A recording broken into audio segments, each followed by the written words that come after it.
Hello बच्चों, कैसे हैं आप लोग। आशा करता हूँ आप लोग अच्छे होंगे, मस्त होंगे। तो बच्चों, आज के इस वीडियो में एक बार फिर से हम कक्षा 12 के विद्यार्थियों के लिए हिस्ट्री का मॉडल पेपर लेकर आए हैं, जो यूपी बोर्ड का रहेगा और 2024 बोर्ड एग्जाम के लिए बहुत ही इम्पोर्टेंस रहेगा। तो चलो बच्चों, हम लोग देखते हैं किस प्रकार से पेपर जो है पूछा जाएगा यूपी बोर्ड की परीक्षा में 2024 में। तो दोस्तों, इसी प्रकार से जो है क्वेश्चन जो है पूछे जाएंगे। पेपर जो है इसी तरह से रहेगा। समय आपको मिलेगा 3 घंटे 15 मिनट का मिलेगा, और ये जो है संकेतांक रहेगा बच्चों। और यहाँ जो है अनुक्रमांक, नाम और अनुक्रमांक जो है लिखने को देगा। और 2024 कक्षा 12 के विद्यार्थियों के लिए इतिहास यूपी बोर्ड का पेपर इसी तरह से आएगा। तो सभी प्रश्न बच्चों अनिवार्य रहेंगे। समय 3 घंटे 15 मिनट का। और पूर्णांक बच्चों जो रहेगा, आपका पूर्णांक जो रहेगा 100 नंबर का रहेगा। कितने नंबर का? 100 नंबर का जो है पूर्णांक रहेगा। तो चलिए सबसे पहले बहुविकल्पी प्रश्नों को हम लोग देखेंगे। चलिए सबसे पहले हम लोग बहुविकल्पी प्रश्नों को देखेंगे। पहला बहुविकल्पी प्रश्न आपके सामने जा रहा है कि हड़प्पा सभ्यता के किस स्थल से जौ के साक्ष्य प्राप्त हुए हैं। हड़प्पा सभ्यता के किस स्थल से जौ के जो है साक्ष्य मिले हैं। तो सही जवाब बच्चों यहाँ सी हो जाएगा बनावली। बनावली कहाँ है? ये जो है हरियाणा में स्थित है। और बनावली से हल के भी साक्ष्य मिले हैं। बनावली से हल के साक्ष्य भी मिले हैं। लोथल से क्या मिले हैं दोस्तों? लोथल जो है भगवा नदी के तट पर स्थित है, गुजरात में स्थित है, जहाँ से बंदरगाह के साक्ष्य मिले हैं। तो हड़प्पा शब्द किस स्थल जौ के साक्ष्य मिले हैं? तो बनावली से। बनावली से हल के भी साक्ष्य मिले हैं। बनावली कहाँ है दोस्तों? ये हरियाणा में स्थित है। अगला क्वेश्चन देखेंगे। मेगास्थनीज द्वारा लिखित पुस्तक इंडिका में किस वंश का उल्लेख मिलता है? मेगास्थनीज द्वारा लिखित इंडिका किसने लिखा है? मेगास्थनीज ने लिखा है। तो मेगास्थनीज द्वारा लिखित इंडिका में किस वंश का जो है उल्लेख मिलता है? चोल वंश, परमार वंश, मौर्य वंश, वाकटक अंश। तो सही जवाब दोस्तों जो है सी हो जाएगा, जो है मौर्य वंश हो जाएगा। मेगास्थनीज द्वारा लिखित इंडिका में किस वंश का उल्लेख मिलता है? मौर्य वंश का जो है उल्लेख मिलता है। अगला क्वेश्चन है कि निम्न में से किस तीर्थंकार के जन्म के पूर्व उत्तर भारत में जैन धर्म प्रचलित था? कि किस तीर्थंकार के जन्म के पूर्व उत्तर भारत में जैन धर्म प्रचलित था? महावीर, मल्लिनाथ है, नेमिनाथ, पार्श्वनाथ है। तो बच्चों सही जवाब यहाँ जो है ये हो जाएगा महावीर स्वामी। महावीर हो जाएगा। महावीर स्वामी कौन थे? जैन धर्म के 24वें तीर्थंकार थे दोस्तों। 24वें तीर्थंकार थे। कुल जैन धर्म में कितने तीर्थंकार थे? 24 तीर्थंकार थे। 24वें तीर्थंकार महावीर स्वामी थे। और पहले तीर्थंकार कौन थे? पार्श्वनाथ थे। अगला क्वेश्चन देखेंगे हम लोग। ब्रिटिश भारतीय सरकार द्वारा जो है परसिमन कानून कब पारित किया गया? ब्रिटिश भारतीय सरकार द्वारा परसिमन कानून जो है कब पारित किया गया? 1851, 1854, 1857, 1859। तो दोस्तों जो सही जवाब जो है क्या हो जाएगा? 1859 ईस्वी में भारतीय सरकार द्वारा परसिमन कानून कब पारित किया गया? 1859 ईस्वी में जो है पारित किया गया। कृष्णदेव राय का शासनकाल तेलुगु भाषा का स्वर्णिम काल था, परंतु किस एक अन्य भाषा का भी विकास इस काल में हुआ? कृष्णदेव राय का शासनकाल तेलुगु भाषा का स्वर्णिम काल था, परंतु किस एक अन्य भाषा का भी विकास इस काल में हुआ? संस्कृत, तमिल, मलयालम, प्राकृत। तो बच्चों सही जवाब यहाँ जो है क्या हो जाएगा? संस्कृत हो जाएगा। सही जवाब क्या हो जाएगा? बी हो जाएगा, संस्कृत हो जाएगा। भारत का पहला वायसराय कौन था? भारत का पहला वायसराय कौन था? तो भारत का पहला वायसराय बच्चों लॉर्ड कैनिंग था। कौन? Lord Canning. अगला क्वेश्चन देखेंगे हम लोग। नेक्स्ट क्वेश्चन है कि दक्कन विद्रोह कब हुआ था? तो दक्कन विद्रोह जो है दोस्तों 1860 ईस्वी में हुआ था। कब हुआ था? 1860 ईस्वी में। सहायक संधि का संबंध किससे है? तो सहायक संधि का जन्मदाता जो है लॉर्ड ब्लेजली को जो है माना जाता है। लॉर्ड ब्लेजली को सहायक संधि का जन्मदाता भी माना जाता है। द्वितीय गोलमेज सम्मेलन जो है कब आयोजित हुआ था? द्वितीय गोलमेज सम्मेलन जो है दोस्तों 1931 ईस्वी में आयोजित हुआ था। द्वितीय गोलमेज सम्मेलन 1931 में आयोजित हुआ था। इन बतूता का जन्म किस देश में हुआ था? तो इन बतूता का जन्म जो है मोरक्को में हुआ था। कहाँ हुआ था दोस्तों? मोरक्को में स्थित हुआ, जन्म में हुआ था। यानी इन बतूता का जन्म जो है मोरक्को देश में हुआ था। चलो अगला क्वेश्चन हम लोग देखेंगे अतिलघुत्री से। चलो अतिलघुत्री खंड खा से अतिलघुत्री प्रश्न रहेंगे, खंड गा से लघुत्री, फिर उसके बाद खंड घा से दीर्घोत्तरी प्रश्न रहेंगे। तो अतिलघुत्री प्रश्न खंड खा से रहेंगे, दो दो अंकों का जो है रहेगा।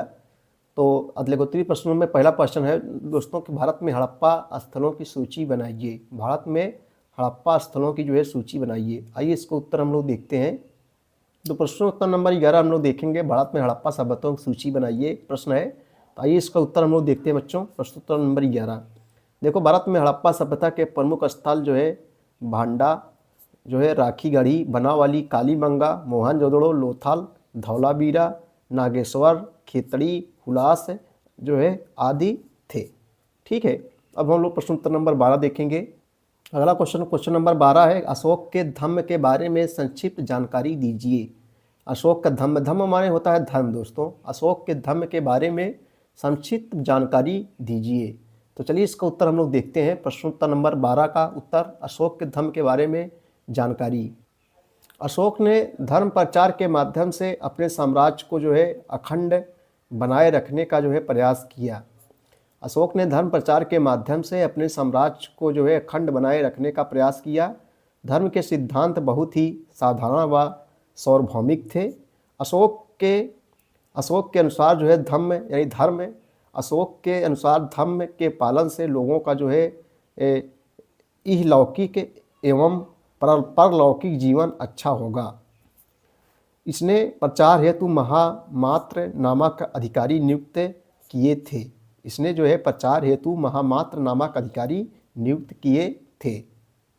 प्रश्नोत्तर नंबर 13 देखेंगे दोस्तों हम लोग। 600 ईसा पूर्व से 600 ईस्वी तक किस प्रकार के परिवर्तन हुए। 600 ईसा पूर्व से 600 ईस्वी तक जो है किस प्रकार के परिवर्तन हुए। आइए इसका उत्तर हम लोग देखते हैं कि 600 ईसा पूर्व से 600 ईस्वी तक किस प्रकार परिवर्तन हुए। चलो दोस्तों, प्रश्नोत्तर नंबर हम लोग 13 देखेंगे कि 600 ईसा पूर्व से 600 ईस्वी तक किस प्रकार परिवर्तन हुआ। इसका उत्तर देखते हैं हम लोग। देखो, इस समय परिवर्तन लोगों की जो है जीवन शैली तथा विभिन्न शिल्प समूह के उदय के रूप में हुए। इस परिवर्तन की जानकारी जो है विभिन्न प्राचीन अभिलेखों व ग्रंथों से जो है प्राप्त होती है। इस समय यानी 600 ईसा पूर्व से लेकर 600 ईस्वी तक समय परिवर्तन लोगों की जो है जीवन शैली तथा विभिन्न शिल्प समूह के उदय के रूप में हुए। इस परिवर्तन की जानकारी विभिन्न प्राचीन अभिलेखों व ग्रंथों से जो है दोस्तों प्राप्त होती है। चलिए अब हम लोग प्रश्नोत्तर नंबर 14 देखेंगे। अलवार और नैनार संत कौन थे, वे किन भाषाओं में गाया करते थे। अलवार और नैनार संत कौन थे, वे जो है किन भाषाओं में गाया करते थे। आइए इसका उत्तर हम लोग देखते हैं। चलिए दोस्तों, प्रश्नोत्तर नंबर 14 का उत्तर देखेंगे। अलवार और नैनार संत कौन थे, वे किन भाषाओं में गाया करते थे। तो लगभग 6ठी शताब्दी ईसा पूर्व में विष्णु के उपासकों को अलवार कहा जाता था। विष्णु के जो उपासक यानी जो विष्णु की पूजा करते थे, लगभग 6ठी शताब्दी में विष्णु के जो उपासक को जो है अलवार कहा जाता था तथा शिव के उपासक को नैनार कहते थे। जो शिव की पूजा करते थे उन्हें जो है नैनार कहा जाता था। इन्हीं के नेतृत्व यानी इन्हीं की अगुवाई में नेतृत्व में भक्ति आंदोलन का जो है प्रारंभ हुआ। ये अपने इष्ट यानी पूज्य देव की जो है स्तुति तमिल भाषा में जो है एक स्थान से दूसरे स्थान तक भजन के माध्यम से करते थे। बहुत इंपॉर्टेंट क्वेश्चन है, बहुत सरला है दोस्तों, कई वर्षों से परीक्षाओं में जो है पूछा गया है। आप अपने मन से लिख सकते हैं कि अलवार और नैनार कौन। तो लगभग 6ठी शताब्दी में विष्णु के उपासकों को अलवार कहा जाता था और शिव के उपासक को यानी शिव की पूजा करने वालों को नैनार कहा जाता था। इन्हीं के नेतृत्व में भक्ति आंदोलन का प्रारंभ हुआ। ये अपने इष्ट यानी पूज्य देव की स्तुति तमिल भाषा, किस भाषा में, तमिल भाषा में एक स्थान से दूसरे स्थान तक भजन के माध्यम से करते थे। चलो दोस्तों, अब हम लोग खंड गा से देखेंगे जो लघुत्तरीय प्रश्न रहेगा। 5-5 अंकों का रहेगा। बौद्ध धर्म की सफलता के 2 कारण जो है बताइए। ये सब दोस्तों हम जो है प्लेलिस्ट पढ़ाए हैं। आप कक्षा 12 के इतिहास के नाम से प्लेलिस्ट बनाई गई है, वहाँ जाएंगे आपको सब मिल जाएगा। बहुत कठिन क्वेश्चन नहीं है। महाजनपदों के विशिष्ट अभिलक्षणों का वर्णन कीजिए। तो 6ठी शताब्दी ईसा पूर्व में 16 महाजनपदों का उदय हुआ था। ये भी हम क्वेश्चन पढ़ाएँ, आप वहाँ मिल जाएगा। बहुत इंपॉर्टेंस है, 2024 में जरूर दोस्तों पूछा जाएगा। महाजनपदों के विशिष्ट अभिलक्षणों का वर्णन कीजिए। यहाँ से आपको जो है 5 अंक जो है मिलेंगे। सूफी संतों के योगदान का उल्लेख कीजिए। यहाँ से भी आपको 5 नंबर मिलेंगे। सूफी संतों को के क्या योगदान थे इसका उल्लेख करना है। सबने अवज्ञा आंदोलन पर एक संक्षिप्त टिप्पणी लिखिए। दोस्तों यहाँ से क्वेश्चन जरूर पूछा जाता है, जैसे भारत छोड़ो आंदोलन, सबने अवज्ञा आंदोलन, तो आंदोलन से जो है क्वेश्चन जरूर पूछे जाते हैं। सबने अवज्ञा आंदोलन गांधी जी द्वारा शुरू किए गए हैं दोस्तों। सबने अवज्ञा आंदोलन पर एक संक्षिप्त टिप्पणी लिखी, यहाँ से 5 नंबर आपको मिलेगा। सूफीवाद क्या है, इनकी विशेषताओं का जो है संक्षिप्त बताइए। ग्रामीण समाज में महिलाओं की सामाजिक स्थिति का जो है वर्णन कीजिए। तो ये क्वेश्चन बहुत इंपॉर्टेंस है, समाज शास्त्र में भी ऐसे क्वेश्चन पूछे जाते हैं। तो ग्रामीण समाज की महिलाओं की सामाजिक स्थिति बच्चों ये बहुत सरल है, अब आप अपने मन से लिख सकते हैं। ग्रामीण समाज में महिलाओं की सामाजिक स्थिति का वर्णन कीजिए।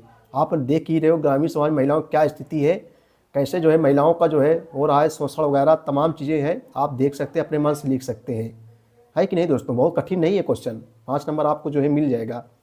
उसके बाद में खंड घ से है दीर्घ उत्तरी प्रश्न आएंगे जो 10-10 अंकों का जो है रहेगा। जहाँ भी अथवा दोस्तों लग जाए सिर्फ 2 में से एक करना है। जैसे 6ठी शताब्दी ईसा पूर्व के भूमि दान तथा व्यापार का प्रकाश डालिए अथवा 1857 के विद्रोह के कारणों का उल्लेख कीजिए।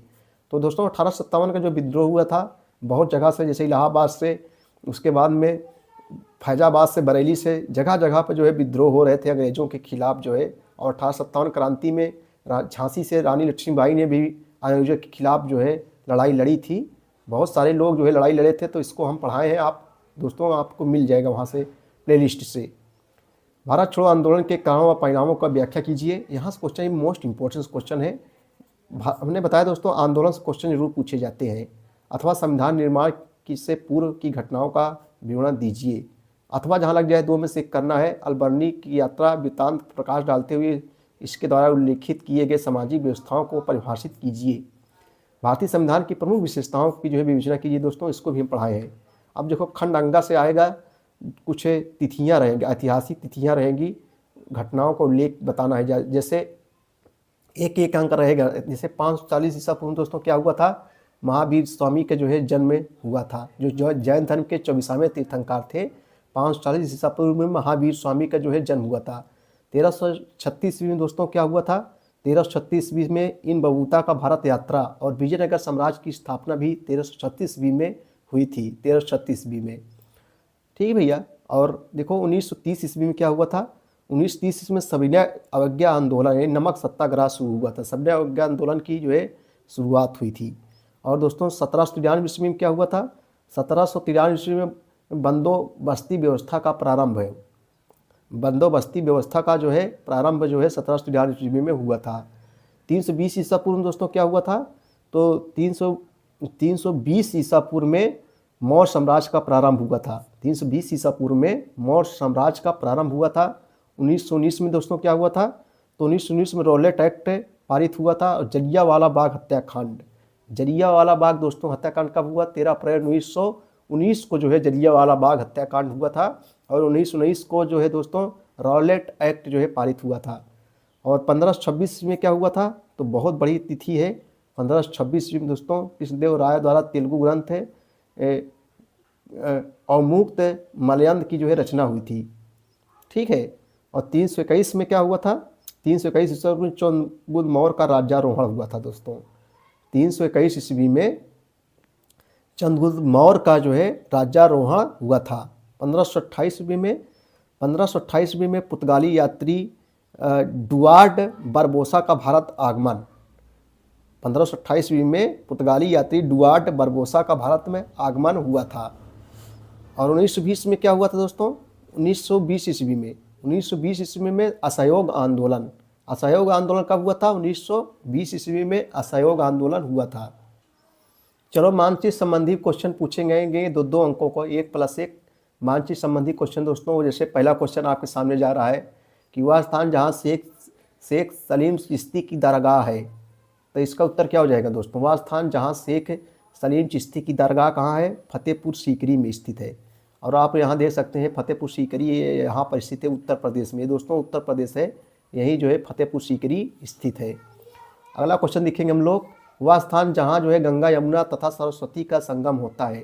तो गंगा यमुना सरस्वती का मेल दोस्तों कहाँ होता है, ये तीनों नदियाँ जो है कहाँ जो है मिलती हैं, तो संगम प्रयागराज में मिलती है। प्रयागराज आप देख सकते हैं, आप हमारे प्रयागराज उत्तर प्रदेश में, उत्तर प्रदेश दोस्तों ये है, और यही जो है प्रयागराज स्थित है। तो हम लोग प्रयागराज के निवासी हैं। आप लोग आइए, इस समय नहावन भी चल रहा है ठंड के मौसम में, माघ मेला भी दोस्तों लगा है, आप देख सकते हैं, ठीक है ना भैया। तो वही तीनों नदियाँ मिलेंगी, संगम यही स्थित है, हम लोग के प्रयागराज में स्थित है। तीनों नदियाँ एक जगह मिलती हैं। उसके बाद में है वह स्थान जहाँ पर जलियांवाला बाग हत्याकांड हुआ था। तो दोस्तों जलियांवाला बाग हत्याकांड कहाँ हुआ था, अभी हमने बताया कि जलियांवाला बाग हत्याकांड अमृतसर में हुआ था। तो बच्चों अमृतसर कहाँ है, पंजाब में स्थित है। पंजाब के बोतल में कश्मीर का पानी है। हाँ, तो ये जो है पंजाब है और यही जो है अमृतसर स्थित है। जलियांवाला बाग हत्याकांड यही हुआ था, अमृतसर में हुआ था। वह स्थान जहाँ किसान आंदोलन प्रारंभ हुआ था, वह स्थान जहाँ किसान आंदोलन प्रारंभ हुआ था। तो दोस्तों किसान आंदोलन कहाँ प्रारंभ हुआ था? चंपारण में हुआ था, चंपारण में। और चंपारण कहाँ है? बिहार में स्थित है। उत्तर प्रदेश के बगल बिहार है, ये दोस्तों जो है बिहार है, यहीं जो है चंपारण स्थित है। वह स्थान जहाँ भारत की राजधानी है, तो भारत की राजधानी कहाँ है? दिल्ली में स्थित है। देखो ये छोटा सा दिल्ली है, दिल्ली है दिलवालों की, बम्बई है पैसे वालों की, ये है बम्बई मेरी जान, है कि नहीं? हम लोग की बच्चों भारत की दो राजधानी है, एक है ऑफिशियल, एक है पैसे वाली राजधानी, एक वैसे राजधानी है। यानी जो है पैसे वाली राजधानी कौन सी है? बम्बई है। और वैसे राजधानी कौन सी है? दिल्ली है। ठीक है, तो ये है दिल्ली, वह स्थान जहाँ भारत की राजधानी दिल्ली है। दिल्ली है दिलवालों की, बम्बई है पैसे वालों की। भारत की पैसे वाली राजधानी कौन सी है? बम्बई है। ठीक है भैया, तो बच्चों को जो है इस प्रकार से जो है पेपर पूछा जाएगा। वीडियो देखने के लिए बहुत बहुत धन्यवाद। Thank you.